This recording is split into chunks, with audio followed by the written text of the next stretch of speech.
தேசத்திலே இந்துக்கள் படும்பாடு சொல்லனா துயர். நாம் மெஜாரிட்டியாக இருந்தால் கூட ஆள்பவர்கள் நம்மை மைனாரிட்டி அளவிற்கு தான் வைத்துக் கொண்டிருக்கிறார்கள்.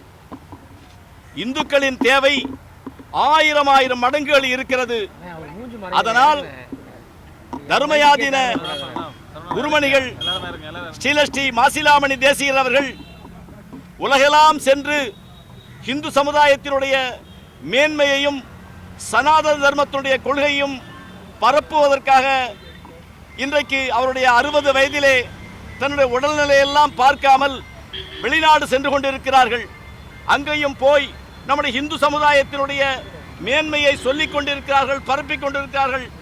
அவரை கொச்சைப்படுத்தும் விதமாக பாஸ்கர் கௌசிகன் என்பவர் இந்த தொலைக்காட்சியிலே, வாட்ஸ்அப்பில், ஃபேஸ்புக்கில், இன்ஸ்டாகிராமில் எல்லாம் தவறான பதிவை போட்டிருக்கிறார்கள்.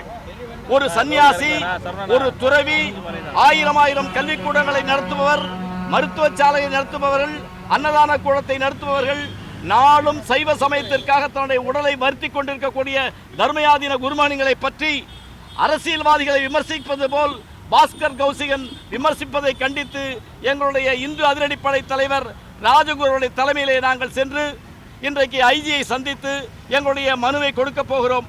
அதனைத் தொடர்ந்து தலைமை செயலகத்திலே முதலமைச்சருடைய தனிப்பிரிவிலும் சென்று இந்த கடிதங்களை கொடுக்க இருக்கிறோம்.